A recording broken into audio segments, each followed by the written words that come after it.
a workforce that never gets tired. It never takes a break. It never calls in sick. This is the workforce Amazon is building.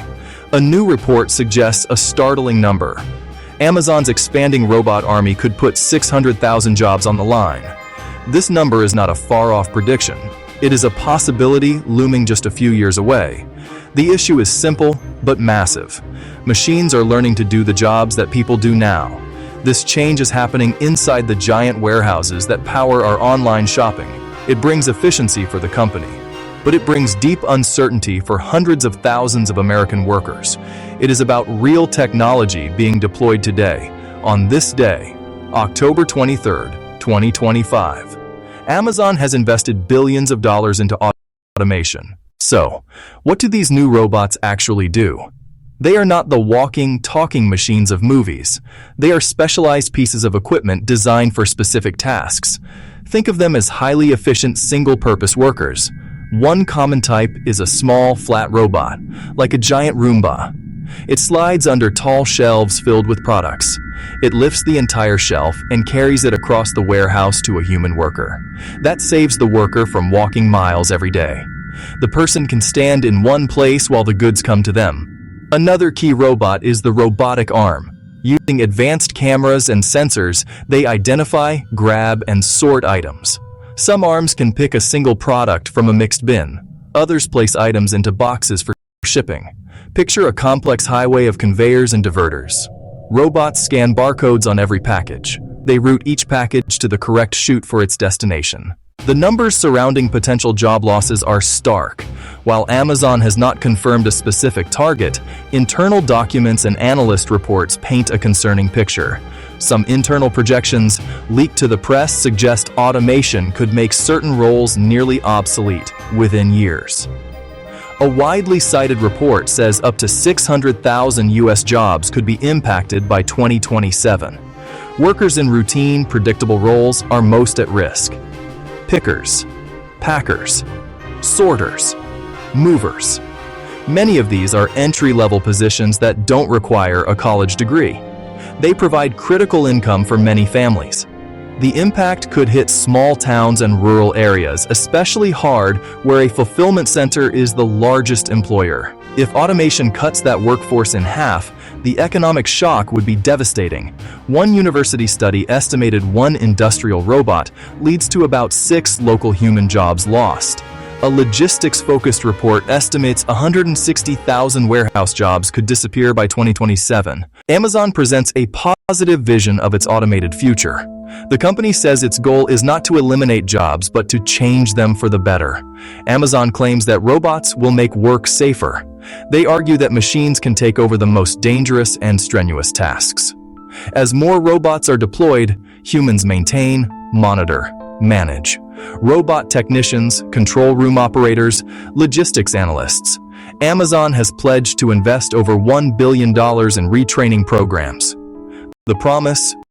Humans work alongside robots, each doing what they do best. However, many experts and worker advocates are skeptical. The primary concern is the numbers. New high-tech jobs will be a small fraction of manual labor jobs lost.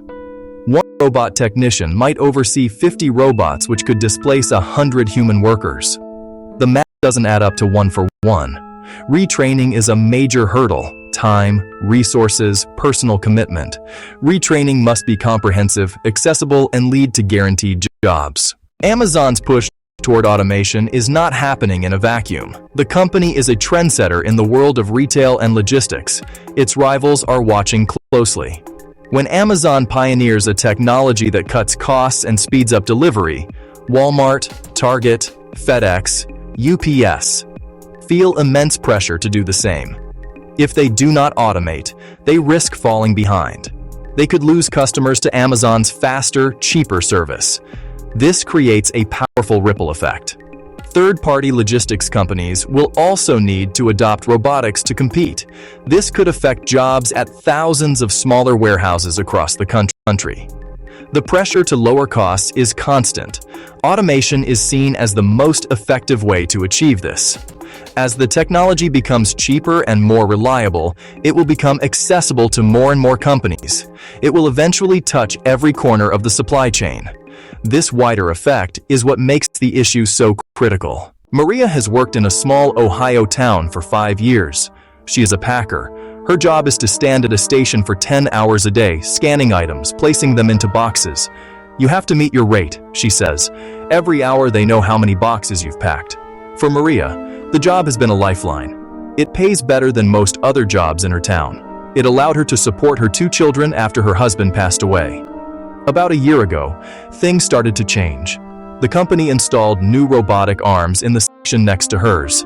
Soon, the arms were packing boxes faster than anyone on the human line could. Maria watched as some colleagues were moved. Others saw their hours cut. We see the machines and we worry, she explains. They don't get tired. They don't have bad days. She looked into a course on computer basics, but it was hard to find the time. Her shifts are long, and when she gets home, she has to take care of her kids. Going back to school at my age feels impossible, she says, her voice quiet. Her greatest fear is what happens if the job goes away completely. This job is more than a paycheck. It's our community. We stand at a critical moment. The rise of robots in warehouses is not a question of if, but when and how fast.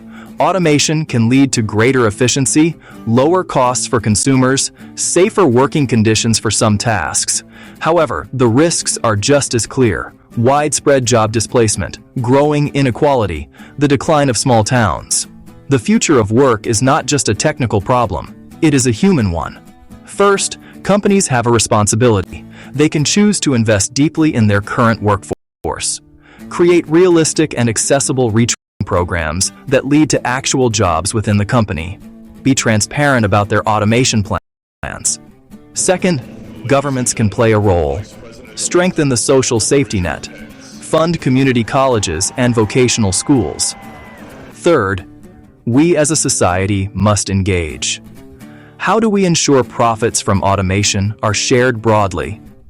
Should there be rules to guide the pace of automation? How can we value the work that humans do, even if a machine can do it cheaper? They are questions about our values. The story of Amazon's robots is a preview of a larger change coming to many industries.